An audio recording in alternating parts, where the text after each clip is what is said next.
अस्सलामुअलैकुम वरहमतुल्लाह। मेरे अज़ीज़ भाइयों और दोस्तों और बहनों, न्यू जसर टीवी के चैनल पर मैं आपको खुश आमदीद कहता हूँ। मैं नए आने वाले भाइयों और बहनों से गुजारिश करता हूँ कि बराह मेहरबानी मेरी वीडियो को लाइक करें, चैनल को सब्सक्राइब करें और इसको शेयर भी करें, ताकि इल्म का दूसरे तक जो पहुँचाना है वो अजर व सवाब का बायस है और आप अजर व सवाब हासिल कर सकें। आज की हदीस मुबारक कुछ इस तरह है। हज़रत अबू हुरैरा रज़ियल्लाहु ताला अन्हु बयान करते हैं कि रसूल अकरम सल्लल्लाहु अलैहि वसल्लम ने फरमाया, अल्लाह जिसके साथ भलाई का इरादा करता है तो इसे किसी मुसीबत में मुब्तला कर देता है। ये बुखारी शरीफ की हदीस है।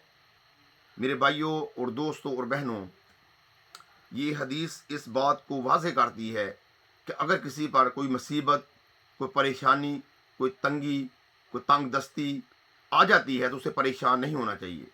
इससे अल्लाह ताला उसके लिए भलाई के फ़ैसले फरमाते हैं, उसके लिए भलाई के फ़ैसले फरमाते हैं। एक दूसरी हदीस में आता है कि किसी मुसलमान को मामूली सा कांटा भी चुभता है तो इससे उसके गुनाह माफ़ होते हैं, मामूली से ठोकर भी लगते हैं इससे गुनाह माफ़ होते हैं।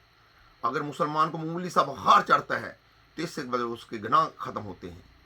अगर किसी मुसलमान को दर्द कोई होती है तो इसके बदले उसके गुनाह माफ़ होते हैं। हज़रत अली अलैहिस्सलाम से किसी ने पूछा, ए अली अलैहिस्सलाम, हमें किस तरह पता चलेगा कि जो मुसीबत हम पे आई है वो हमारे लिए अजाब है या रहमत है?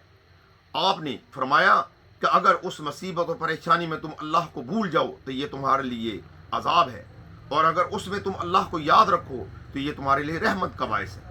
इसलिए मेरे भाइयों और दोस्तों, अगर तकलीफ़ कोई परेशानी आ जाए तो हमें परेशान नहीं होना चाहिए, बल्कि अल्लाह को कसरत के साथ याद करना चाहिए, अल्लाह से दुआएं मांगनी चाहिए। इससे अल्लाह की बारगाह में हमारे दर्जात बुलंद होंगे और हमारे गुनाह माफ़ होंगे। अल्लाह से दुआ है कि अल्लाह ताला हम गुनाहगारों को हिम्मत, ताकत अता फरमाए और अमल करने की तौफीक अता फरमाए। अस्सलामु अलैकुम व रहमतुल्लाह।